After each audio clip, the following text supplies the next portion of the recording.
Assalamualaikum warahmatullahi wabarakatuh. Halo sahabat biologi, salam sejahtera bagi kita semua. Di sini kami kelompok 4 dari kelas A akan mendiskusikan tentang pengenalan MSDS natrium klorida atau yang bisa disingkat NaCl. Sebelumnya, terima kasih kepada Bapak Fajrul Fala Emling selaku dosen praktikum teknik laboratorium yang telah memberikan materi ini untuk didiskusikan lebih lanjut pada kelompok kami. Izinkan saya untuk memperkenalkan nama-nama anggota kelompok 4. Yang pertama, saya sendiri Rizka Agustin dengan NIM 20080160023. Yang kedua, Sofia Tuzahro dengan NIM 20080816006. Selanjutnya, Faizatul Lutfi dengan NIM 20080160024. Dan yang terakhir, Novia Nisa Ramadhani dengan NIM 20080160027. Sebelum kita mendiskusikan lebih lanjut, kita harus tahu apakah MSDS itu. MSDS adalah dokumen yang dibuat khusus tentang suatu bahan kimia mengenai pengenalan umum, sifat-sifat bahan, cara penanganan, penyimpanan, pemindahan, dan pengelolaan limbah buangan bahan kimia tersebut. Selanjutnya, ada simbol MSDS. Di dalam simbol MSDS ada beberapa arti. Yang pertama, bagian sebelah kiri berwarna biru menunjukkan skala bahaya kesehatan. Yang kedua, bagian sebelah atas berwarna merah menunjukkan skala bahaya kemudahan terbakar. Yang ketiga, bagian sebelah kanan berwarna kuning menunjukkan skala bahaya reaktivitas. Dan yang terakhir, bagian sebelah bawah berwarna putih menunjukkan skala bahaya khusus lainnya. Selanjutnya, fungsi dari MSDS. Data dari MSDS sangat penting dalam penyimpanan, penanganan, pemakaian, dan pembuangan zat kimia. Data MSDS merupakan protokol standar keamanan dan keselamatan kerja. Sehingga MSDS digunakan agar bisa mendukung budaya terciptanya kesehatan dan keselamatan kerja. Lembar data keselamatan bahan. Bagian 1. Identitas bahan dan perusahaan. 1.1. Mengidentifikasi produk. Nama produk sodium klorid. Sinonim garam dapur. Nomor CAS 7647145. Kode HS 2501010. Kode produk A2049. Merek Smart Lab. 1.2. Penggunaan yang relevan dari bahan atau campuran dan penggunaan yang disarankan terhadap penggunaan yang teridentifikasi, yaitu reagen untuk analisis. 1.3. Rincian penyuplai lembar data keselamatan. Perusahaan PT Smart Lab Indonesia. Bagian 2. Identifikasi bahaya. 2.1. Klasifikasi bahan atau campuran. Bahan ini tidak diklasifikasikan sebagai berbahaya menurut Undang-Undang Uni Eropa. 2.2. Elemen label. Labelan menurut Peraturan EC Nomor 1272 atau 2008, yaitu bukan bahan atau campuran berbahaya menurut Peraturan EC Nomor 1278 atau 2008. Bagian 3. Komposisi dan informasi bahan. 3.1. Bahan. Sinonim sodium klorid. Rumus kimia NaCl atau natrium klorida. Berat molekul 58,44 gram per mol. Nomor CAS 747145. 3.2. Campuran, yaitu tidak berlaku. Bagian 4. Tindakan pertolongan pertama pada kecelakaan atau P3K. 4.1. Penjelasan mengenai tindakan pertolongan pertama. Saran umum, yaitu pemberi pertolongan pertama harus melindungi dirinya. Kemudian, setelah terhirup, hirup udara segar. Jika napas terhenti, berikan napas buatan mulut ke mulut atau secara mekanik. Berikan masker oksigen jika mungkin bisa ditolong, atau segera hubungi dokter. Bila terjadi kontak kulit, bilaslah dengan air yang sebanyak dan hubungi dokter mata. Setelah kontak mata pada mata, bilaslah dengan air yang banyak dan segera hubungi dokter mata. Setelah tertelan, beri air minum atau paling banyak 2 gelas. Segera cari anjuran pertolongan, hanya di dalam kasus khusus. Dan jika pertolongan tidak tersedia dalam 1 jam, maka segeralah hubungi atau konsultasi kepada dokter terdekat. 4.2 Kumpulan gejala atau efek terpenting, baik akut maupun tertunda, yaitu mual dan muntah. 4.3 Identifikasi pertolongan medis pertama dan perawatan khusus yang diperlukan, yaitu tidak ada informasi. Bagian 5. Tindakan penanggulangan kebakaran. 5.1 Media pemadaman api. Media pemadaman yang sesuai yaitu serbuk khusus untuk memadamkan kebakaran logam, pasir, semen. Sedangkan media pemadaman yang tidak sesuai yaitu air busa. 5.2 Bahaya khusus yang muncul dari bahan atau campuran, yaitu tidak mudah terbakar. Api ambien dapat melepaskan uap yang berbahaya. Kebakaran dapat menyebabkan bervolusi, yaitu gas hidrogen klorida. 5.3 Saran bagi petugas pemadam kebakaran. Alat pelindung khusus bagi petugas pemadam kebakaran, yaitu jangan berada di zona berbahaya tanpa peralatan pelindung pernapasan. Untuk menghindari kontak dengan kulit, jaga jarak aman dan gunakan pakaian pelindung yang sesuai.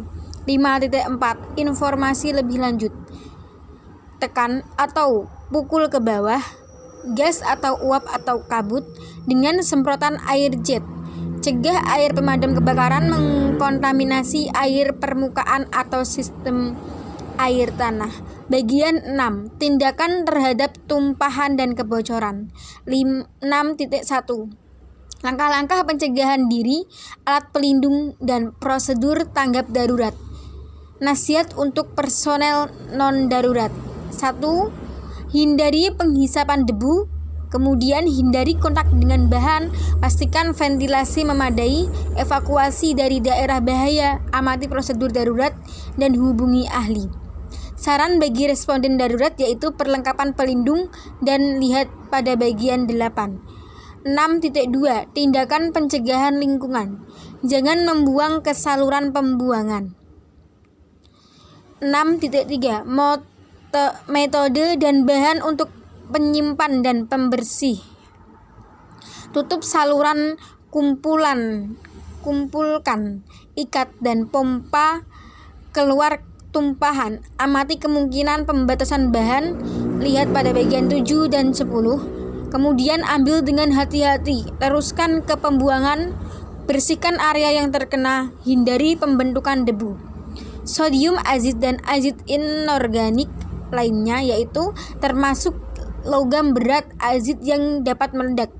Bisa diubah menjadi tidak berbahaya dengan menyemprot atau mencelupkan ke dalam larutan 0,1 N amonium 4 nitrat dalam persklorid asid 2 N. 6.4 Rujukan ke bagian lainnya yaitu indikasi mengenai pengolahan limbah. Bagian 7. Penyimpanan dan penanganan bahan. 7.1 Kehati-hatian dalam menangani secara aman. Langkah-langkah pencegahan untuk menangani yang aman yaitu tertutup sangat rapat dan kering. Tindakan higienisnya yaitu segera ganti pakaian yang terkontaminasi, gunakan krim pelindung kulit, cuci tangan dan muka setelah bekerja dengan bahan tersebut. 7.2 Kondisi penyimpanan yang aman termasuk adanya inkompatibilitas. Kondisi penyimpanannya yaitu harus tertutup sangat rapat dan kering. Suhu penyimpanan yang direkomendasikan yaitu harus sesuai label. 7.3 Penggunaan air khusus. Selain penggunaan yang disebutkan dalam bagian 1.2, tidak ada penggunaan spesifik lainnya yang diantisipasikan. Bagian 8 Pengendalian pemaparan dan perlindungan diri. 8.1 Parameter pengendalian tidak mengandung bahan-bahan yang mempunyai nilai batas eksposur pekerjaan. 8.2 Pengendalian pemaparan. Pengendalian teknik yang sesuai, langkah-langkah teknik dan operasi kerja yang sesuai harus diberikan prioritas dalam penggunaan alat perlindungan diri. Tindakan pelindung diri pada individual. Pemakaian pelindung diri harus lebih secara spesifik untuk tempat bekerja, tergantung konsentrasi dan jumlah bahan berbahaya yang ditangani. Daya tahan pemakaian pelindung kimia harus dipastikan dan masing-masing supplier. Perlindungan mata atau wajah, yaitu menggunakan kacamata atau pengaman. Perlindungan kulit, yaitu menggunakan dengan cara menangani dengan sarung tangan. Sarung tangan harus diperiksa sebelum digunakan. Gunakan dengan teknik penghapusan sarung tangan yang tepat atau tanpa menyentuh permukaan luar sarung tangan. Untuk menghindari kontak kulit dengan produk ini, buang sarung tangan yang terkontaminasi setelah digunakan sesuai dengan hukum yang berlaku dan praktek laboratorium dengan baik. Cuci tangan dan keringkan tangan. Sarung tangan pelindung yang dipilih harus memenuhi spesifikasi dari EU Directive Standar EN 374 berasal dari itu. Kontak penuh, bahannya harus karet nitril, ketebalan lapisan minimal 0,11 mm, menembus waktu lebih dari 480 menit. Kontak percikan, bahannya harus karet nitril, ketebalan lapisan minimal 0,11 mm, menembus waktu lebih dari 480 menit. Peralatan pelindung lainnya yaitu pakaian pelindung tahan asam. Pelindungan pernapasan diperlukan ketika debu dihasilkan. Jenis filter yang terrekomendasikan yaitu filter P1 atau menurut DIN 3181 untuk partikel padat pada bahan insert.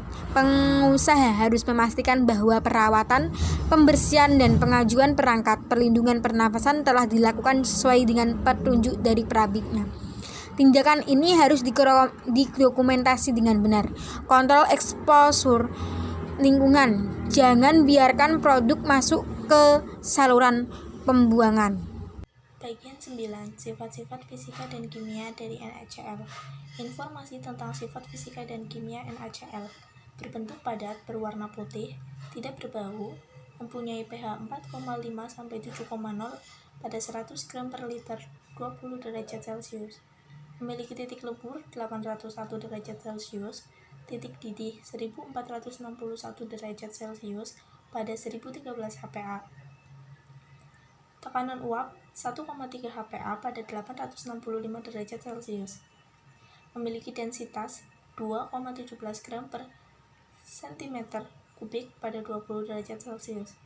Kelarutan dalam air 358 gram per liter pada 20 derajat Celcius. Memiliki suhu penguraian lebih dari 275 derajat Celcius. Sifat peledak. NaCl tidak diklasifikasikan sebagai bahan yang mudah meledak. Kemudian pada data lain, densitas curah kira-kira 1140 kg per meter kubik. Bagian 10. Reaktivitas dan stabilitas. Stabilitas kimia. Produk ini stabil secara kimiawi di bawah kondisi ruangan standar atau suhu kamar. Reaksi berbahaya yang mungkin di bawah kondisi spesifik atau khusus. Beresiko meledak atau reaksi eksotermik dengan logam basah. Reaksi eksotermik dengan litium. Kondisi yang harus dihindari, tidak ada informasi yang tersedia. Bahan yang harus dihindari, tidak ada informasi yang tersedia. Produk berbahaya hasil penguraian pada saat kebakaran. Bagian 11. Informasi toksikologi. Informasi tentang efek toksikologis. Toksisitas oral akut dengan LD50 tikus 3000 mg per kg (RTECS), tanda-tanda mual atau muntah. Toksisitas inhalasi akut dengan tanda-tanda kerusakan yang mungkin adalah iritasi mukosa. Toksisitas kulit akut LD50 kelinci lebih besar 10.000 mg per kg. Kemudian iritasi kulit kelinci tidak menyebabkan iritasi kulit. Iritasi mata tidak menyebabkan iritasi mata. Sensitisasi Local Lymph Node Assay atau LLNA pada mencit hasilnya negatif dengan menggunakan metode pedoman tes OECD 429. Mutagenisitas pada sel nutfah. Genotoksisitas dalam tabung percobaan mutagenisitas atau uji sel mamal pada mikronukleus hasilnya negatif. Kemudian karsinogenisitas, informasi ini tidak tersedia. Kemudian pada toksisitas pada organ sasaran spesifik atau paparan berulang dapat menyebabkan kerusakan pada organ melalui paparan yang lama atau berulang. Organ-organ sasaran seperti otak. Informasi lebih lanjut mengenai NaCl ini, sifatnya berbahaya, tidak dapat diabaikan, tapi tidak mungkin jika produk ditangani dengan tepat. Tangani sesuai dengan praktik kebersihan dan keselamatan industri yang baik. Pada bagian 12 ada informasi ekologi. Toksisitasnya keracunan untuk ikan LC50 Pempales bromelas 7.650 mg per liter dengan derajat racun bagi Daphnia dan binatang tak bertulang belakang lainnya yang hidup dalam air seperti kutu air 1000 mg per liter. Persistensi dan penguraian oleh lingkungan, daya hancurnya secara biologis dengan menggunakan metode penguraian hayati yang tidak berlaku untuk bahan anorganik. Potensi bioakumulasi, koefisien partisi N-oktanol atau air tidak berlaku. Mobilitas dalam tanah tidak tersedia dalam informasi. Hasil dari asesmen PBT dan VPVB, penilaian PBT tidak dilakukan karena penilaian keamanan bahan kimia ini tidak diperlukan. Kemudian efek merugikan lainnya adalah pelepasan ke lingkungan yang harus dihindari. Selanjutnya, bagian 13, pembuangan limbah. Metode penanganan limbah. Limbah harus dibuang sesuai dengan petunjuk mengenai limbah 2008 nomor 98 EC serta peraturan nasional dan lokal lainnya. Tinggalkan bahan kimia dalam wadah aslinya. Jangan dicampurkan dengan limbah lain. Tangani wadah kotor seperti produknya sendiri. Bagian 14, informasi pengangkutan. Transport jalan ADR RID tidak diklasifikasikan sebagai berbahaya menurut peraturan pengangkutan. Transportasi air sungai ADN tidak bersangkut paut. Transport udara IATA tidak diklasifikasikan sebagai berbahaya menurut peraturan pengangkutan. Transport laut IMDG tidak diklasifikasikan sebagai berbahaya menurut peraturan pengangkutan. Transportasi dalam jumlah besar berdasarkan pada Marpol 73 atau 78 lampiran 2 dan IBC kode. Tidak bersangkut paut. Selanjutnya bagian 15, peraturan perundang-undangan. Yang pertama, regulasi tentang lingkungan, kesehatan, dan keamanan untuk produk tersebut. Perundang-undangan nasional, kelas penyimpanan 10-13. Yang kedua, asesmen keselamatan kimia. Untuk produk ini, penilaian keselamatan kimia sesuai dengan peraturan EU REACH nomor 1907 atau 2006 tidak dilakukan. Dan yang terakhir, bagian 16, informasi lain. Nasihat pelatihan, menyediakan informasi, instruksi, dan pelatihan yang memadai bagi operator. Yang kedua, National Fire Protection Association USA. Kesehatan 1, mudah terbakar 0, reaktivitas 0, dan tidak berbahaya spesifik. Informasi lebih lanjut. Informasi di atas diyakini benar, tetapi tidak dimaksudkan untuk menjadi semua inklusif dan harus hanya digunakan sebagai panduan. Informasi dalam dokumen ini didasarkan pada pengetahuan terkini kami dan berlaku untuk produk yang berkaitan dengan tindakan pencegahan dan keselamatan. Itu tidak mewakili menjamin sifat dari produk PT Smart Lab Indonesia dan afiliasinya tidak bertanggung jawab atas segala kerusakan akibat penanganan atau dari kontak dengan produk di atas. Dan atau sisi sebaliknya dari faktor atau slip kemasan untuk syarat dan ketentuan penjualan tambahan. Demikian diskusi dari kelompok 4 tentang pengenalan MSDS natrium klorida atau NaCl. Mohon maaf jika ada kekurangan. Terima kasih. Wassalamualaikum warahmatullahi wabarakatuh.